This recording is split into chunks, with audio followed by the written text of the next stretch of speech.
Jeremiyah Love. Minnesota Vikings. How dare you? Minnesota Vikings. How dare you? Oh, let's go. I'm not allowed to do trades in the mock draft. Look, let me tell you. I can't You believe gotta you go. did You that. gotta trade and go get him. That's what I was. You got. Gosh darn it. Bro, you I hope you gotta have a go lot to say because I'm out now. I was so ready to come in on the anchor and be like, you guys are like Titans. And I was like, Vikings. Like, you got. If you're the that would be Minnesota great. Vikings, understanding what you have not had at quarterback, and obviously Kyler, we'll see what that turns out to be. Let's just say it works out. Well, the other glaring need on that offense is behind your quarterback in the backfield. Aaron Jones is coming back. Totally understand that. You got the veteran guy, but exactly, the durability isn't there any longer. You have an opportunity to get a guy that you felt like you were a player away last year. And it was basically your quarterback. You felt like that because you went all in defensively. Well, if you feel like you got your quarterback in Kyler and he wins that job and he produces, well, you might just be a player away in the backfield that can take you over the hump where he can get out of the backfield, he can catch out of the backfield, he obviously can run. You listen to his coach talk about how transcendent of a player he is in the skill set. He would change everything. Justin Jefferson, Addison, Love in the backfield, Kyler Murray under center.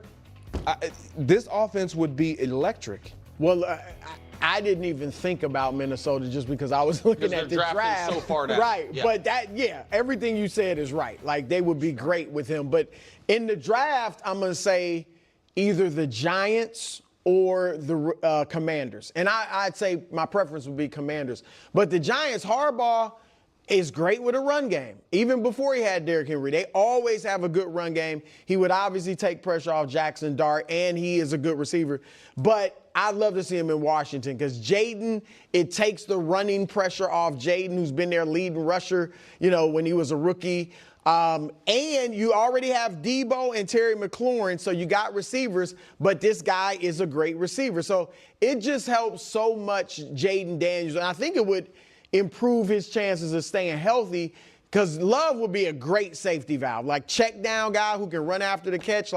So I think there's a good chance he ends up with the Commanders, certainly if he falls. And what does this trade look like? So listen, the scenario would be that he falls past 7. Yep. And the Saints are sitting there at 8, needing a little bit of everything and needing cheap players because they are just now finally getting themselves out of the salary cap hell they'd been in. And the Vikings come in. The trade value chart says the 18th plus the Vikings second rounder is equivalent value to the 8th pick. Something like that. So the 18th plus, I think their second rounder is 49. 49. Okay. 18 and 49. Good job. For the Saints, because I think the Saints can't take a luxury position there. Makes sense. The Chiefs, Daniel Jeremiah had the Chiefs drafting Jeremiyah Love, even though they took Kenneth Walker if he's there. That would be a very unique thing. That I think would it would.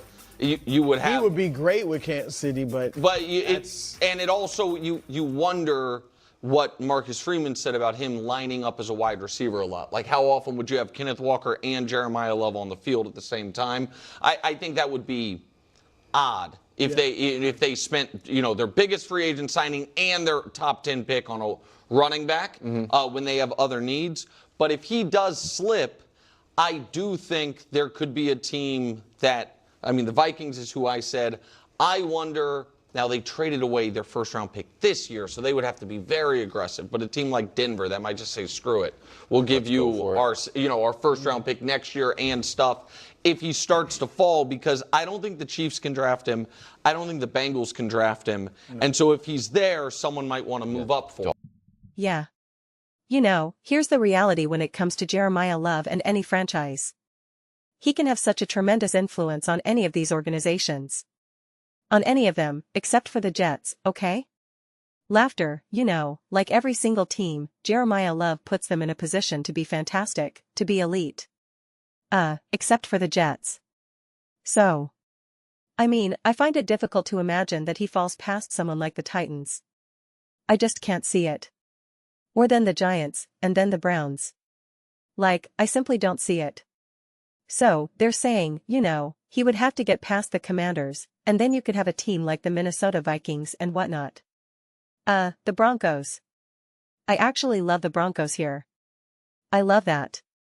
Because the way I'm looking at this upcoming season right now for a team like the Broncos and just the campaign as a whole, I really think this coming year, is so wide open, just like I predicted last year, and it was. We had the New England Patriots and the Seattle Seahawks in the Super Bowl. Okay, the Denver Broncos were in the AFC Championship game and won their division, right? So, that's it. By definition, the Carolina Panthers should have and could have beaten the Rams in the wildcard round. And I really think we're going to have a similar season this year again. I think we're going to look at the main core that has always been the group everyone kind of struggles to get past or knows is great, the Bills, the Ravens, and the Chiefs. I think it's to be very similar where we'll look at those three teams, and they're going to have some great moments, some excellent weeks, especially as long as Mahomes is fully healthy. And yet you're still going to think, I don't know. Do they have enough? Do they have what it takes? I'm not sure. You're like, the Broncos are still good. The Patriots, and you're going to go down the list of the Rams, and the Rams have the best argument for being you're saying it's open, but we're in the driver's seat. And so that's why I actually love the idea of the Broncos just taking a massive swing and saying, we're going all in right now. We'll have to pay Bo Nix sooner rather than later. We have a great core on defense. We have a great offensive line. We have a great core on offense. We added Waddle, I think that's going to be amazing. And you add Jeremiyah Love. That's like the Eagles getting A.J. Brown and Saquon Barkley in the same year. I don't know, man. That's pretty great. I think if you did that, you win the Super Bowl in 2022 if you're the Eagles. Miles Sanders is just not Saquon Barkley. So, I love that. I love it. Listen, I don't try to get into the whole, let's just talk about ridiculous scenarios that don't seem impossible just for the sake of content. And a part of me feels like that's what I'm doing with the Denver Broncos, because it feels pretty difficult for the Broncos to be able to make that work. And since they do, and have a first-round pick now, what they would have to give up next year and how exactly that would work, no idea. But I love that. I'm telling you, it's like getting A.J. Brown and Saquon Barkley in the same year in 2022. And I love the chances of the Eagles winning the Super Bowl if they were able to get anything remotely going in the running game in that Super Bowl beyond Jalen Hurts having to break the rushing record. I love that. I think that Saquon Barkley is not worth at least 3 points in that Super Bowl, come on. And so you're taking a swing in a season where, if we look at the original Big Three, Bills, Ravens, Chiefs, especially specifically in the AFC, you're like, I don't know. And now let's say you have to go up against the New England Patriots. The Patriots are still back and competitive. The Jaguars, again, just look at the immediate conference. If I said division before, I meant to say conference. Just look at the conference, let alone the division, of going up against the Chargers, etc. I could see that Chargers defense taking a slight step back because now they lost Jesse Minter. I don't think it falls off a cliff, but I could see it taking a step back, something for you to exploit. The Raiders are not fully formed yet, obviously, right? Kirk Cousins may be their quarterback. Mendoza may be their quarterback. So they're not the ultimate threat quite yet. Is Patrick Mahomes starting this season or not? No idea. So again, you've Audi reinforced your ability to repeat as a division winner. But then again, if you get a Jeremiyah Love, you're really putting yourself in the driver's seat there. You're putting yourself in the driver's seat to also get the 1 seed again, 2 seed at the minimum. And now you're putting yourself in an even better position to just look at the teams you'll have to go up against. If we just even repeat exactly what you did last year, the Jaguars, the Bills, the Patriots, right? You add Jeremiyah Love to any of those games, it's going to make a massive impact. I think looking at it through the lens of A.J. Brown and Saquon Barkley in the same season of acquiring them at the same time, oh my gosh. And a new play caller, oh my gosh. That's why I have to make this video, because I love it too much. And we could talk about the Giants. We could talk about the Commanders. And you guys know I think Jaden Daniels is elite and awesome. But I'm okay on the Minnesota Vikings in terms of Jeremiyah Love there. Kevin O'Connell wants to throw, throw. And I'm not completely sold on Kyler Murray. So, I think, of course, you bring in a Jeremiyah Love, it'll benefit a team like the Minnesota Vikings. But out of all the teams that Jeremiyah Love can go to that can put them in the direct seat to win a literal Super Bowl, I think the Broncos probably have the best argument out of any other team. Again, I love him with the Titans, and a big part of me hopes he goes to the Titans. But I guess if he doesn't go to the Titans, I want him to go to the Broncos. I could do the Chargers as well. I guess that would be another great spot for him. Listen, I know they're kind of talking about the Chiefs and how, you already got Kenneth Walker. How would that work? Andy Reid would find a way to make it work. I'm pretty confident about that. So I think that would be pretty legit as well. Again, I think they would be great with the Rams, but it's not necessary. They already have an elite running game, arguably the top running game in the NFL. So, I just think the team that you bring a Jeremiyah Love to that has the ability to really transform the franchise in a way that just skyrockets you to the next level is like, again, you're adding A.J. Brown and Saquon Barkley in 2022. They were already a top team with just A.J. Brown alone. And Miles Sanders had a great season, don't get me wrong, but he's not Saquon Barkley. He's not Saquon Barkley. So that's what the Broncos could do. And I love it. I love it. The guy who just wants the action, who just wants the drama, who just wants the intensity, I'm like, Denver Broncos, I don't think it's going to happen. Which is why again a part of me hates myself for making this video, because I'm doing what I say I don't want to do or that I don't think you should do. Because there are so many of those videos where it's just like, Mendoza to the Vikings, ? And it's like, the Kings aren't going to draft Mendoza. They're not going to get the #1 pick, right? Like that's not what's going to happen. And I want to talk about things that actually feel real, that are actually possible, right? That's what I like to talk about. That's why I always struggle with the draft as a whole, because I don't know really what's fully possible. I don't know what's available. I don't know. Does Jordan Love or Jeremiyah Love? I knew that was going to happen eventually. Jeremiyah Love is going to fall in the draft, right? Like, I have no idea, man. I got no idea. Nobody knows. Nobody knows. But this was too good for me not to discuss, because I have had a smile on my face I feel like the entire time. I love it too much. And if there is a way for them to make that happen, I say you make it happen. Again, I don't know exactly what you'd have to give up. Again, obviously a first-round pick in 2027, but what else you'd have to give up? I don't know. I'd just say you do it. I'd just say you do it. That would maybe skyrocket them. I mean, I would then officially predict Rams versus Broncos in the Super Bowl. That would be my locked-in prediction, which I do not like. I do not like to make Super Bowl predictions in April. Again, I'm against those types of things as well, but I would be forced to. My hands would be tied. I couldn't say anything but that.